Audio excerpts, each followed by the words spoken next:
যা হোক আর অপেক্ষা না করে সেই ঝড় জলের মধ্যেই রওনা হয়ে রাত প্রায় 12টার সময় জমিদার বাড়ির গেটের কাছে এসে গাড়ি থামল।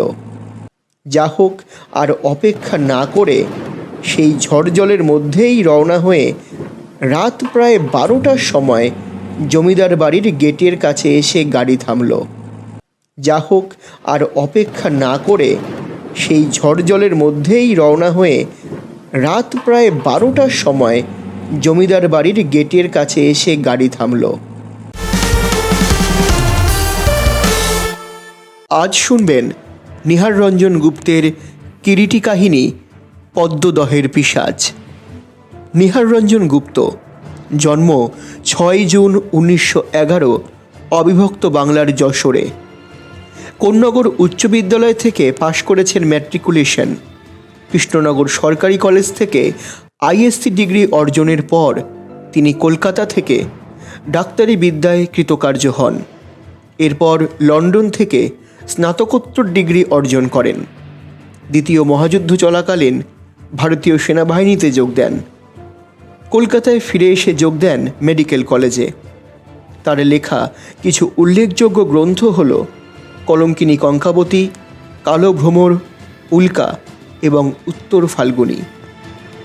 আমাদের আজকের গল্পটি আমরা নিয়েছি মিত্র ও ঘোষ থেকে প্রকাশিত কিরিটি অমনিবাস ত্রয়োদশ খণ্ড থেকে।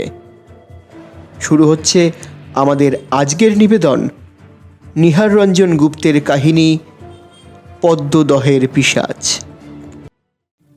শীতাংশুকে শেষ পর্যন্ত কলকাতা শহরের মায়া কাটাতেই হলো।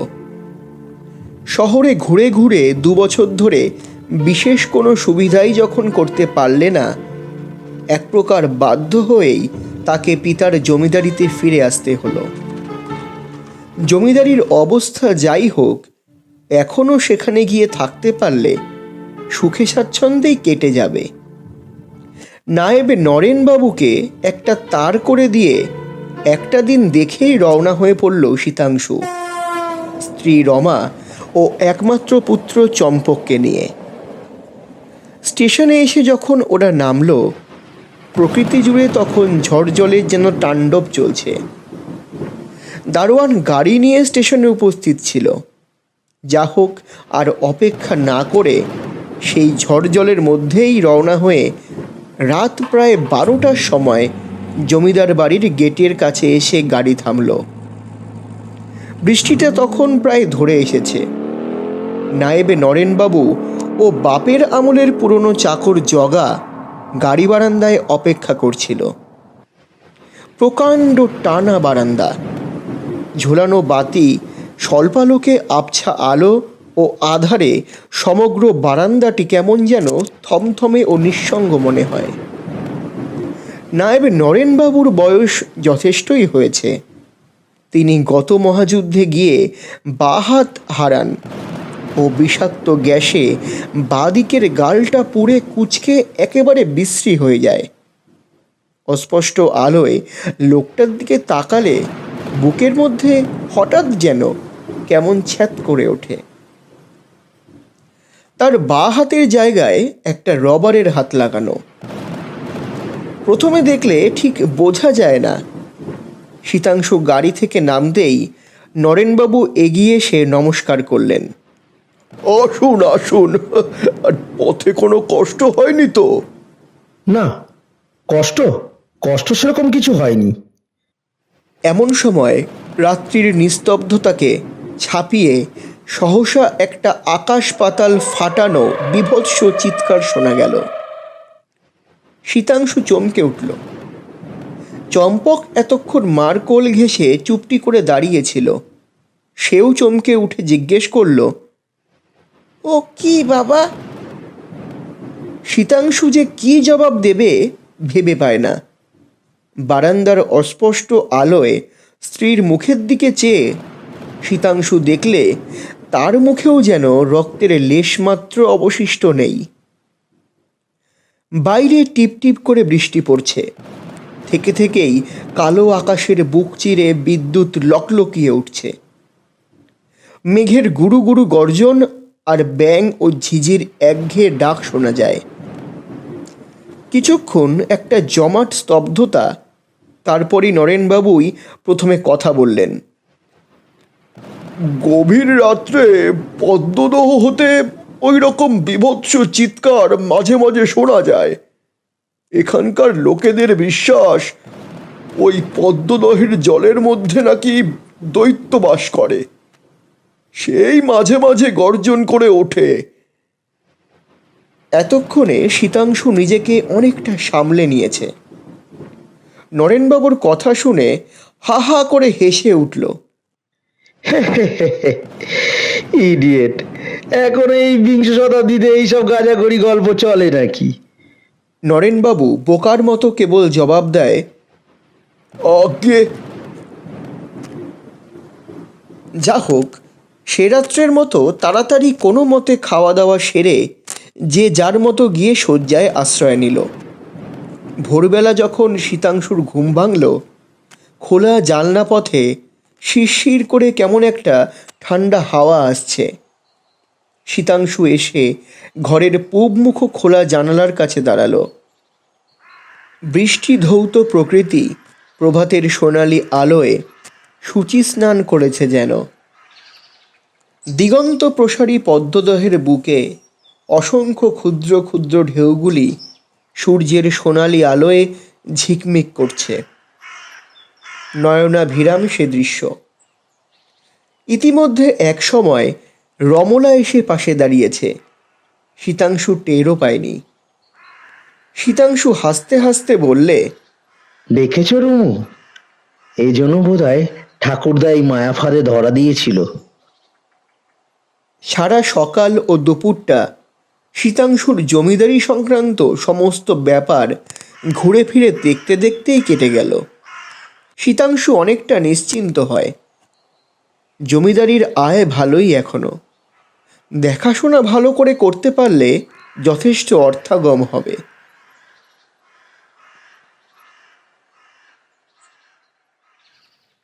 গভীর রাত্রে আবার সহসা সেই আকাশ পাতাল ফাটানো বীভৎস চিৎকারে শীতাংশুর ঘুমটা ভেঙে গেল।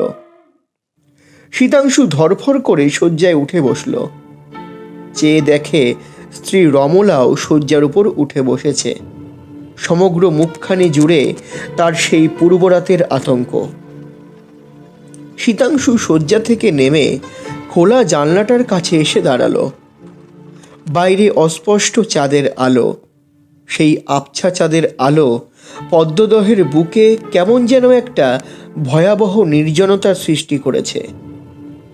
কিন্তু সহসা অস্পষ্ট চাঁদের আলোয় ও কি দেখা যায়? কি ওটা? কি? শীতাংশু হাতের পাতা দিয়ে চোখ দুটো ভালো করে একবার রগড়ে নিল। না, এ তো স্বপ্ন নয়। প্রকাণ্ড, হাত 12-13 লম্বা, আগাগোড়া সাদা কাপড়ে ঢাকা একটা মানুষের মতো মূর্তি পদ্মদহের ধার দিয়ে দিয়ে হেলে দুলে হেঁটে হেঁটে বেড়াচ্ছে, লম্বা লম্বা পা ফেলে। সাধারণ মানুষ কখনো এত লম্বা বা ঠ্যাঙা হয়? এক একটা পা ফেলছে বোধহয় হাত 5-6 দূরে দূরে। সহসা আবার সেই আকাশ পাতাল ফাটানো অদ্ভুত চিৎকার। শীতাংশু চমকে উঠে চোখ বুজল। যখন সে আবার চোখ মেলে চাইল, সেই অদ্ভুত মূর্তি আর দেখা যাচ্ছে না। চাঁদ মেঘে ঢাকা পড়েছে। শীতাংশু স্তম্ভিত বিমূঢ়।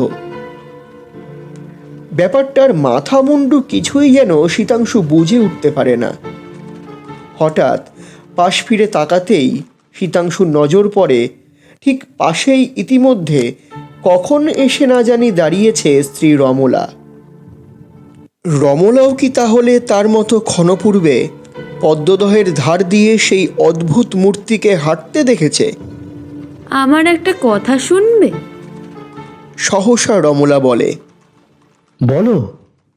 চলো না গো, আমরা কলকাতাতেই ফিরে যাই। কলকাতায় ফিরে যাব? হ্যাঁ। আচ্ছা, বাবার মৃত্যুর কথা কি তুমি ভুলে গেছো? তুমি তো একদিন সে কথা আমায় বলেছিলে। তোমার কি সন্দেহ হয়? সেসব সন্দেহের কথা থাক এখন। কেন যেন আমার মন বলছে এখানে থাকলে একটা না একটা বিপদ ঘটবে। বিপদ? কিসের বিপদ? বিস্মিত শীতাংশু স্ত্রীর মুখের দিকে সপ্রশ্ন দৃষ্টিতে তাকালো। জানি না, তবে না রুমু, এত সহজে আমি এখান থেকে নড়ব না। এর শেষ একটা কিছু না দেখে আমি এ জায়গা ছেড়ে যাব না। চলো। রাত শেষ হয়ে এলো। অন্ধকারে দুজনেই পাশাপাশি শুয়ে, তবু দুজনের চোখে ঘুম নেই। কেন নেই তা বুঝতে কষ্ট হয় না। দিন চারেক বাদে সেদিন সকালে এখানকার 10 আনার জমিদার যতীন রায় এসেছিল শীতাংশুদের বাড়িতে বেড়াতে। যতীনের বয়স 30-35-এর বেশি নয়। সুশ্রী বলিষ্ঠ চেহারা, শিক্ষিত ও অত্যন্ত মিশুকে ও আমোদে প্রকৃতির লোক। রমলা ও শীতাংশু দুজনেরই যতীনকে বড় ভালো লাগে। এখানে আসবার পরদিনই বিকেলে যতীন নিজে যেচে এসে শীতাংশুর সঙ্গে আলাপ জমিয়ে গেছে। যতীন এখনও বিবাহ করেনি। বাড়িতে বুড়ি পিসি আর চাকর বাকর। শীতাংশুদের বাড়ির দোতলার বারান্দায় বসে শীতাংশু, রমলা ও যতীন চা পান করতে করতে গল্প করছিল। তাদের গল্পের বিষয় ছিল রাত্রের সেই পদ্মদহের ধারে অদ্ভুত মূর্তি ও সেই অদ্ভুত চিৎকার। এখানে আগের ইতিহাস একটু বলা দরকার। জমিদার বাড়ির পাশের প্রকাণ্ড বিলটার নামই পদ্মদহ, এবং তার নাম থেকেই গ্রামের নাম হয়েছে পদ্মদহ। একদা পদ্মদহের সমগ্র জমিদারিই ছিল দীননাথ রায়ের। কোনো এক সময়ে তার অবস্থা খারাপ হওয়ায় জমিদারির 6 আনা অংশ শীতাংশুর পিতামহ সৌরাংশু চৌধুরীর কাছে বিক্রয় করেন। সৌরাংশু কলকাতায় ওকালতি করতেন। সৌরাংশুর মৃত্যুর পর শীতাংশুর পিতা অরুণাংশু বাবু জমিদার হন। শীতাংশুর বয়স তখন 25 কি 26 বছর। কলেজের পড়া শেষ করেই শীতাংশু ওকালতি শুরু করেছে। এমন সময় এক জরুরি তার পেয়ে পদ্মদহে এসে শুনল তার বাপের মৃতদেহ পদ্মদহের ধারে পাওয়া গেছে। মৃতদেহ তখনও সৎকার করা হয়নি। মৃতদেহর মধ্যে কোথাও কোনো ক্ষতের চিহ্ন মাত্র ছিল না। পিতার শেষ কাজ করে শীতাংশু আবার কলকাতায় ফিরে গেল। তারপর দীর্ঘ 4 বছর পরে এবার সে সস্ত্রীক পদ্মদহে এসেছে।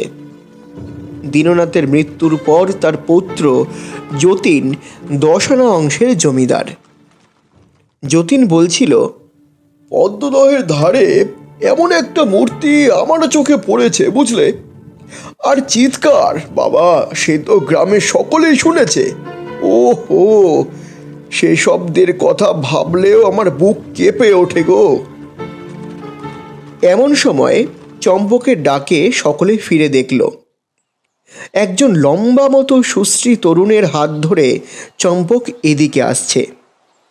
এদিকে এসে চম্পক বলল, মা মা, এই দেখো কে এসেছে। শীতাংশু সানন্দে বলল, আরে কিরিটি, কখন এলে? হঠাৎ এখানে কি মনে করে? কিরিটি রমলার মুখের দিকে চেয়ে মৃদু মৃদু হাসতে থাকে। রমলারও মুখে মৃদু হাসির রেখা। শীতাংশু বললে, ব্যাপার কি বলো তো? কিরিটি জবাব দিল, এমনি বেড়াতে এলাম। কেন, আসতে নেই নাকি? বিলক্ষণ। একবার কেন, 100 বার আসবে। তা যা হোক, এসো যতীনের সাথে তোমার আলাপ করিয়ে দিই। যতীন, ইনি কিরিটি রায়, একজন শৌখিন গোয়েন্দা, রহস্যভেদী কিরিটি নামে পরিচিত। আর ইনি যতীন রায়, এখানকার 10 আনার জমিদার, আমাদের বিশেষ বন্ধু, চমৎকার লোক। হ্যাঁ হ্যাঁ হ্যাঁ, নমস্কার নমস্কার। যতীন ও কিরিটি উভয়েই উভয়কে নমস্কার জানালো। যতীন হাসতে হাসতে বললে, হ্যাঁ, ওর কথা আমি শুনেছি, কিন্তু আপনাদের সঙ্গে কি করে পরিচয় হলো? ও, তা জানো না বুঝি? ইনি আমার খোকা চম্পকের মামা, অর্থাৎ কিনা রমলা দেবীর আপন মামাতো ভাই। আরও খানিকটা আলাপ আলোচনার পর হঠাৎ এক সময় যতীন প্রশ্ন করে, তা হঠাৎ এখানে এলেন যে কিরিটিবাবু? যতীন হাসতে হাসতে প্রশ্ন করে, হাতে কোনো কাজকর্ম নেই, তাই এখানে চলে এলাম। ভাবলাম কয়েকদিন নির্জনে বিশ্রাম নেওয়াও তো যাবে। বেশ বেশ, তো এখানেও বোধহয় আপনার রহস্যের কিছু খোরাক জুটতে পারে। কিরিটি যেন বেশ একটু উদ্গ্রীব হয়েই বলে, বটে, এই অজায়গা তো আবার রহস্য আছে নাকি? কেন, আপনি কি মনে করেন যত রহস্য সব আপনাদের শহরেই ঘটছে? না, তা হবে কেন? তা ব্যাপারটা কি বলুন তো? না, সে অবশ্য এমন বিশেষ কিছু নয়। তবু শুনি। ঠিক রহস্য না হলেও কয়েক বছর হতেই এখানে এমন একটা ব্যাপার ঘটছে যাকে ভৌতিক বলা ছাড়া উপায় নেই। আবার বিংশ শতাব্দীতে ভৌতিক ব্যাপারও কিন্তু বিশ্বাস করতে মন চায় না, কি বলেন কিরিটিবাবু? সত্যিই আশ্চর্য। ব্যাপারটা খুলেই বলুন না, শোনা যাক। যতীন বলতে শুরু করে, সে আজ বছর চার আগেকার কথা। হঠাৎ একদিন শীতাংশুর বাবা অরুণবাবুর মৃতদেহ পদ্মদহের ধারে পাওয়া যায়। শরীরের কোথাও কোনো ক্ষত বা আঘাতের চিহ্ন পর্যন্ত নেই। বিশেষত্বের মধ্যে চোখের মণি দুটো যেন ঠিকরে কোটর হতে বের হয়ে আসছে। খুব বেশি ভয় পেলে মানুষের যে অবস্থা হয় অনেকটা সেই রকম। তার মৃতদেহের পাশেই পদ্মদহের পাড়ে জলা মাটির উপর দেখা গেল গোটা কতক পায়ের, আশ্চর্য সেই পায়ের দাগ। মানে যদি বলি, স্বাভাবিক মানুষের পায়ের দাগের চাইতে একেবারে আকারে প্রায় 1.5 গুণ বড়। আরও আশ্চর্য, সেই পায়ের দাগগুলো ক্রমে দহের জলের কোল ঘেঁষে শেষ হয়ে গেছে।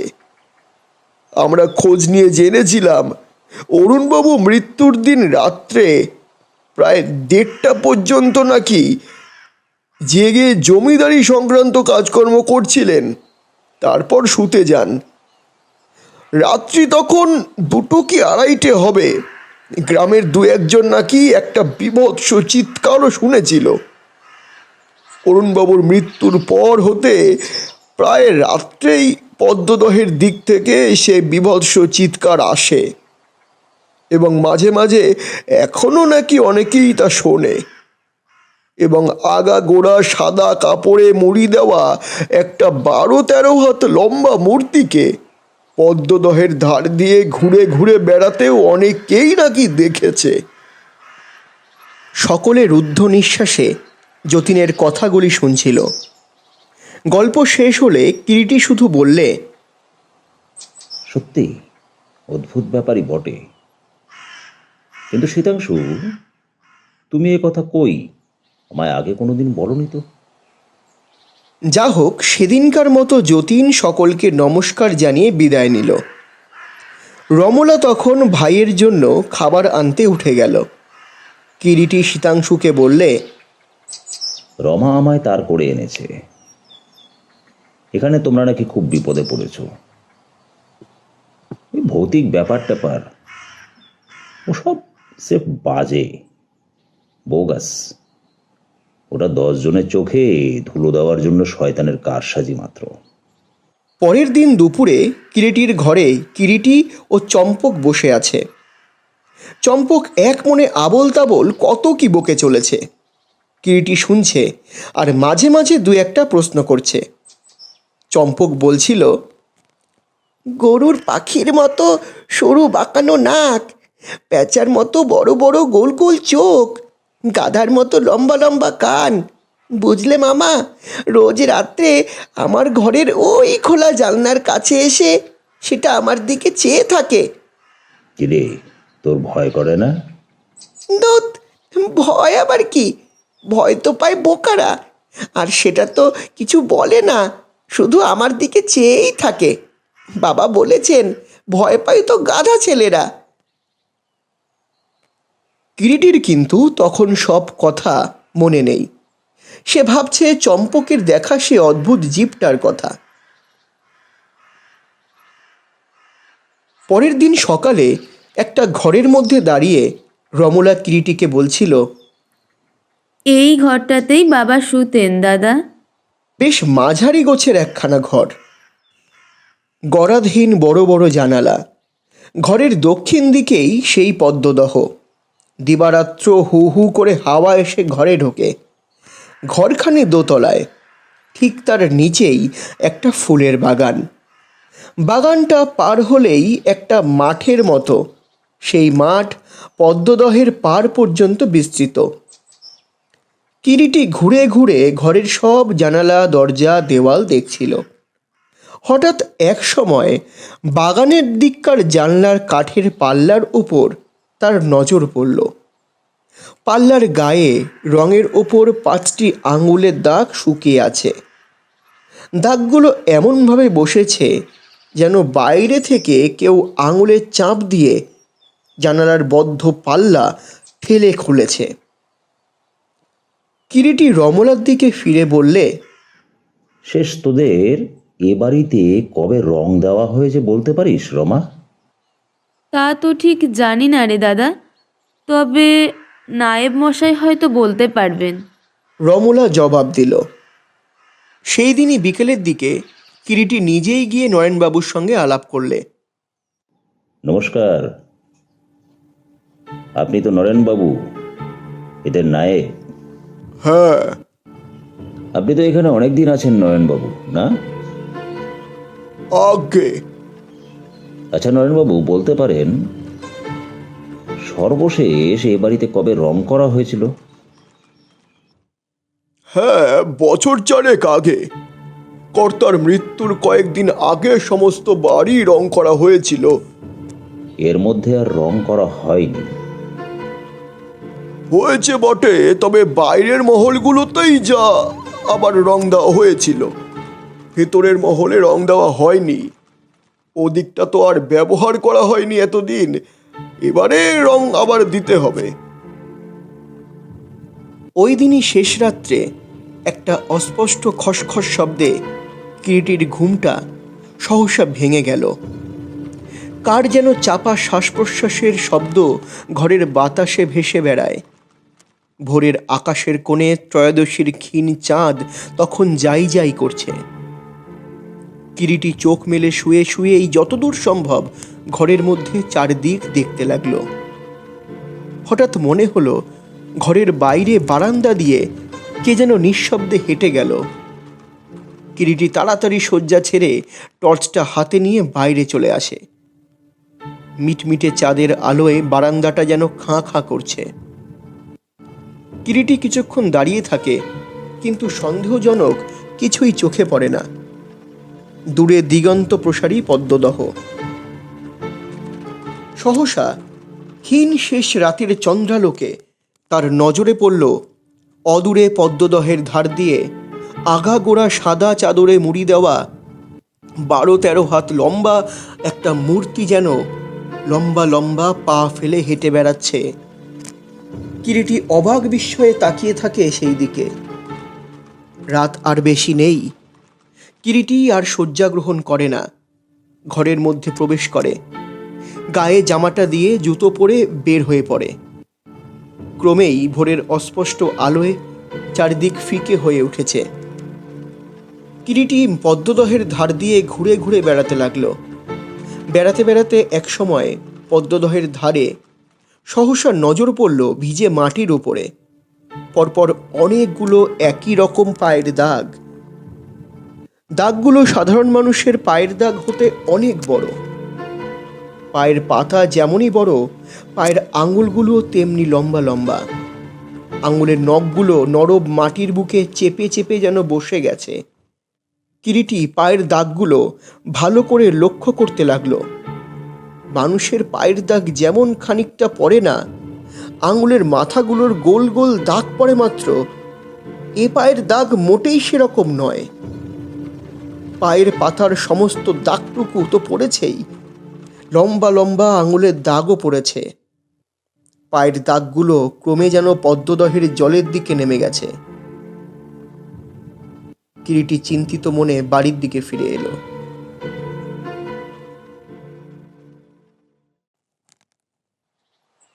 ওই দিনই কিরিটি, শীতাংশু, রমলা ও যতীন সকলে বিকালের দিকে খোলা বারান্দায় বসে চা পান করছে এবং নানা গল্প গুজব করছে। এমন সময় ভৃত্য জগা একখানা চিঠি নিয়ে এসে বলল, একজন লোক যতীনবাবুকে এই চিঠিখানা দিতে বলে গেল। একখানা সাদা খামের চিঠি। যতীন হাত বাড়িয়ে জগার হাত থেকে চিঠিখানা নিয়ে খামের উপরে নাম পড়ে বলল, কই না, এ তো আমার চিঠি নয়, মিস্টার কিরিটি রায় লেখা। বলতে বলতেই যতীন চিঠিখানা টেবিলের ওপর রেখে দিল। মিস্টার রায়, আপনার চিঠি। সে কি, এখানে আবার আমায় কে চিঠি দিল? বলে কিরিটি চিঠিখানা আলগোছে টেবিলের ওপর থেকে তুলে নিয়ে সোজা নিজের ঘরের দিকে চলে গেল। ঘরে গিয়ে সে সুটকেসের ভিতর হতে একটা ব্রাউন রঙের ছোট শিশি বের করল। শিশির গায়ে লেখা অসমিক অ্যাসিড সলিউশন।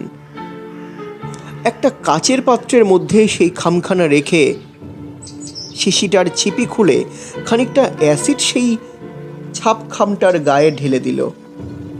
দেখতে দেখতেই খামটার গায়ে কালো কালো আঙ্গুলের চিহ্ন ফুটে উঠেছে দেখা গেল। কিরিটি গভীর আগ্রহে দাগটার দিকে চেয়ে দেখতে লাগলো। পরের দিন কিরিটি আবার বাড়ির পিছনে বাগানের ভেতরটা ঘুরে ঘুরে দেখছিল। এমন সময় হঠাৎ একটা ঘরের জানলার নিচে এসে একটা মোচড়ানো কাগজের প্রতি তার নজর পড়ল। কৌতূহল ভরে সে কাগজটা তুলে নিয়ে কাগজটা পরীক্ষা করে কটা অক্ষর পরপর সাজানো দেখল। কিরিটি অবাক বিস্ময়ে কাগজটা দেখতে লাগলো।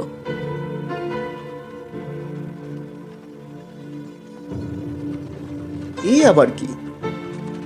7-5 ভাবতে ভাবতে সে কাগজটা হাতে করে নিয়ে নিজের ঘরের দিকে চলল। শীতাংশু বাড়ি ছিল না বলে কিরিটি রমলাকে সেদিন রাত্রে চম্পককে নিয়ে তার ঘরে শুতে বললে। তাতে রমলা বললে, আচ্ছা। রমলাও একলা শুতে ভয় করছিল। রাত্রি তখন ঠিক কত হবে বলা যায় না। আকাশে ও মাটিতে কালো আধার যেন জমাট বেঁধে উঠেছে। বাড়ির পিছনে বাগানে একটা বড় আমলকি গাছের গুড়ির আড়ালে একটা দড়ি হাতে নিয়ে কিরিটি রুদ্ধ নিঃশ্বাসে চুপটি করে দাঁড়িয়ে। এমন সময় রায়দের কাছারির পেটা ঘড়ি ঢং ঢং করে রাত্রি 12টা ঘোষণা করল। ঠিক সেই মুহূর্তেই দোতলার ঘরের একটা জানলা খুলে গেল, আর সেই খোলা জানালা পথে দেখা গেল একটা সবুজ বাতি দুলছে আর জ্বলছে। এক সময় আলোটা দপ করে নিভে গেল। এরপর আবছা আধারে কিরিটি দেখল বাগানের মধ্যে দিয়ে সেই 12-13 হাত লম্বা মূর্তি পা ফেলে ফেলে এগিয়ে আসছে। মূর্তিটা এসেই রমলার ঘরের জানালার সামনে দাঁড়ালো। মূর্তিটা প্রায় দোতলার সমান উঁচু। মূর্তি হাত দিয়ে জানালার কপাটটা ঈষৎ একটু টানতেই জানালার কবাট হাট করে খুলে গেল।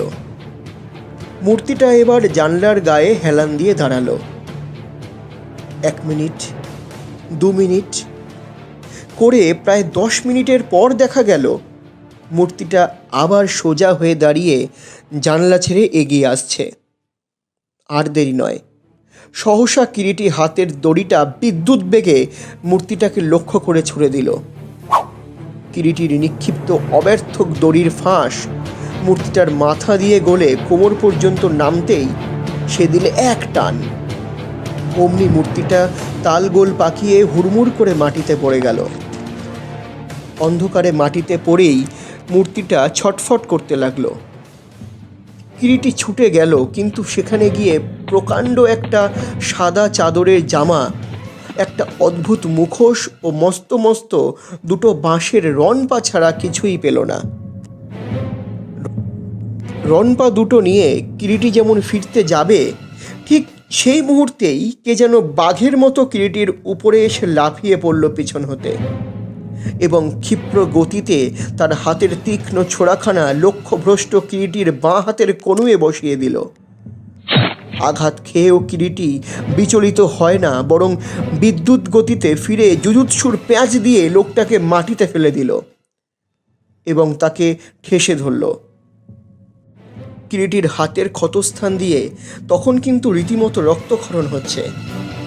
কোমরে ঝোলানো টর্চটা টেনে লোকটার মুখের ওপরে ফেলেই কিরিটি বললে, এটি নরেনবাবু, আপনি, আপনার এই কাজ হিসেবে আমার ভুল হয়নি, তবে কি বলুন? নরেনবাবুর মুখখানা তখন ছাইয়ের মতোই ফ্যাকাশে হয়ে গেল। নরেনকে পুলিশের হাতে ধরিয়ে দেওয়া হয়েছে।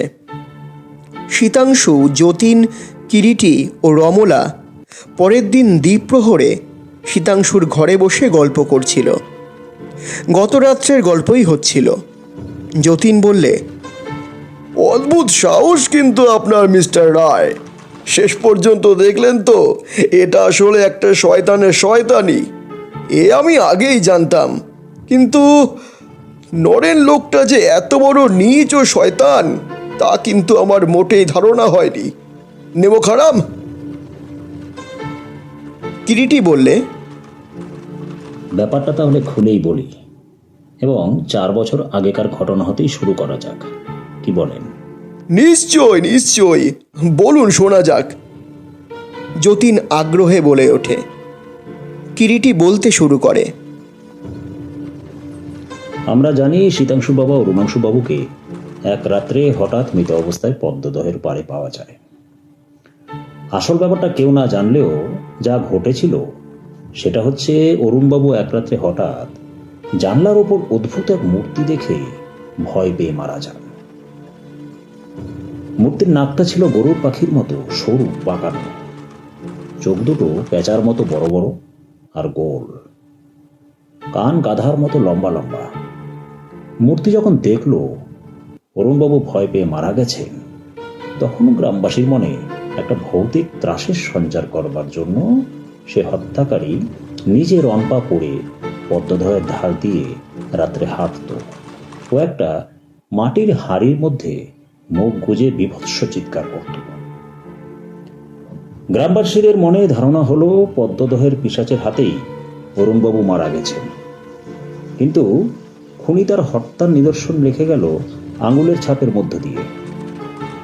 জানালা দরজায় নতুন রং করা হয়েছিল।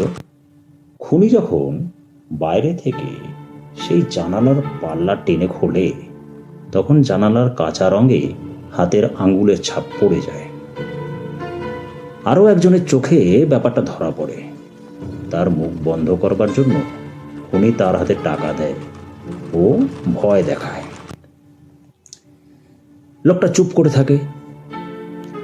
দীর্ঘকাল পরে শীতাংশু যখন ফিরে এলো, খুনি এবারেও এদের ভয় দেখিয়ে এখান থেকে সরাবার চেষ্টা করল, কিন্তু সে চেষ্টাও নিষ্ফল হয়ে গেল। নিরুপায় হয়ে খুনি একদিন চম্পকের ঘরের জানালা খুলে তাকে চুরি করার মতলব করল এবং সেই লোকটির কাছে একটা সাংকেতিক চিঠি দেয়। এই সেই চিঠি, ন জ আ এন্তেস্ত টা রো পা কে ফ স্প চ ই চা অন্তস্থ জ। চিঠিটার প্রত্যেক শব্দের পর সেমিকলন থাকলেও আসলে কিন্তু একটা কথাই এতে লেখা আছে, তবে চিঠিটা পড়তে হবে প্রত্যেক সেমিকলনের পিছন হতে আগে। যেমন জ আ অর্থাৎ আজ, এইভাবে পড়লে দাঁড়ায় আজ রাত 12টায় চম্পককে চাই, অন্তস্থ জ। কিন্তু সে রাত্রেও এদের মতলব ভেস্তে যায়, কেননা রমলাকে আমার ঘরে শুতে বলছেন। যেহেতু চিঠিটা সৌভাগ্যক্রমে আমি পেয়ে গিয়েছিলাম আগেই বাগানের কাজে। এ পর্যন্ত বলে কিরিটি শীতাংশুর দিকে ফিরে তাকালো। এই চিঠি এবং তার পরের ঘটনা তোমরা তো সব জানো ও শুনেছ। অন্তস্থ জ এবং ন কে তাও হয়তো বুঝেছ। ন হচ্ছে তোমাদের নায়েব নরেনবাবু, আর অন্তস্থ জ হচ্ছে তোমাদের সামনে বসে বন্ধু বেশি শয়তান আর হত্যাকারী ওই যতীন। যতীন উঠতে যাচ্ছিল, তার সমস্ত মুখখানায় রক্তহীন ফ্যাকাশে হয়ে গেছে। চকিতে পকেট থেকে রিভলভারটা বের করেই যতীনের দিকে উঁচিয়ে কিরিটি বললে, এক পা নড়ে চোখে কুকুরের মতো গুলি করে মারব। দেখো শীতাংশু, যতীন যে হত্যাকারী সে আমি আগেই টের পাই আঙ্গুলের ছাপ থেকে। জানালার গায়ে যে দাগ দেখেছিলাম তার একটা ফটো নিই, তারপর জগার হাত দিয়ে কৌশলে একখানা পত্র পাঠাই, আমার নাম খামের উপরে লিখে। যতীন সেই পত্র হাতে নিয়ে তার নয় বলে ফেরত দেয়, কিন্তু ওতেই আমার কাজ হয়ে যায়। আমি সেই চিঠির গায়ে অসমিক অ্যাসিড দিয়ে যতীনের হাতের ছাপ ফুটিয়ে তুলে ফটো নিই। এই দেখো, দুটো ফটোই প্রমাণ করছে দুই ছাপই এক লোকের আঙুলের। তারপর পদ্মদহের পাড়ে পায়ের দাগ যে মানুষের পায়ের দাগ নয় তাও ছাপ দেখলেই বোঝা যায়। মানুষের পায়ের দাগ এবং যে ছাপ সেখানে পেয়েছি তার একটা ফটো নিয়েছি। এই দেখো পার্থক্য কোথায়, একটা ছবিতে সমস্ত পায়ের দাগই পড়েছে, অন্যটায় যেটা সত্যিকারের পায়ের দাগ তার আঙ্গুলগুলো মাত্র গোল গোল দাগ ফেলেছে, সম্পূর্ণ আঙ্গুলের ছাপ পড়েনি।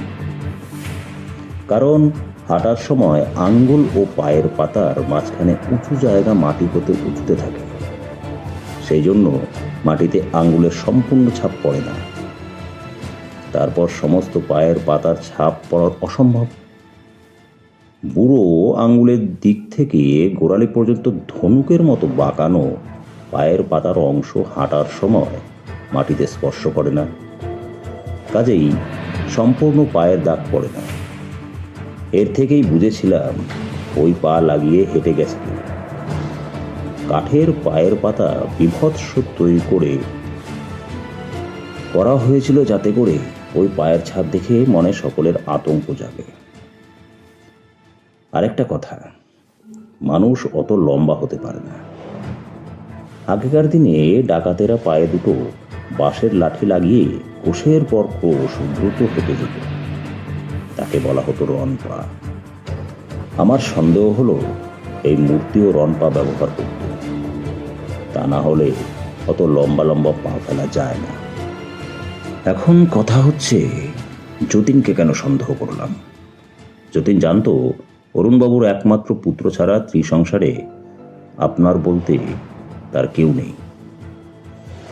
কোনো উপায়ে ওকে এবং ওর পুত্র শীতাংশুকে যদি সরানো যায় তবে অনায়াসেই সব সম্পত্তিটা বাগিয়ে নিতে পারবে যতীন। কেননা এই বাংলার এক নির্জন গায়ে কে আবার সম্পত্তির দাবি জানাতে আসবে। তাই সে শীতাংশুর পিতা অরুণবাবুকে হত্যা করে ভয় দেখিয়ে এবং তোমরা যখন এখানে এলে তখন সে এক ঢিলে দুই পাখি মারার চেষ্টা করল। সে ভাবল চম্পককে যদি ভয় দেখিয়ে মারতে পারে তবে তোমরা নিশ্চয়ই এখানে থাকবে না।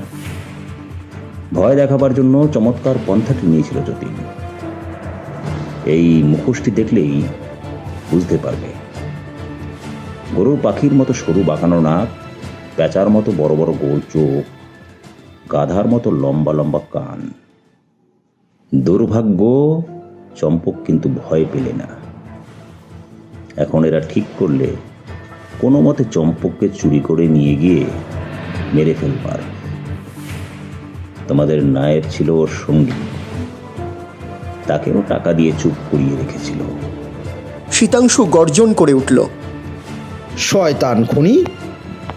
কিরিটি ক্রুদ্ধ শীতাংশুর হাত ধরে বসিয়ে বলল, আমরা এখন ওকে পুলিশের হাতে জমা দিয়েই খালাস। পুলিশেই ওর ব্যবস্থা করবে। মদনবাবু আসুন। ইন্সপেক্টর মদনবাবু হাত করে নিয়ে পাশের ঘর থেকে বেরিয়ে এলেন। কিরিটি আগেই তার কাছে লোক পাঠিয়ে খবর দিয়ে রেখেছিল। এই যে মদনবাবু, ওই সামনে দাঁড়িয়ে আপনার আসামি মহিমার্ণব শ্রী যতীন রায়।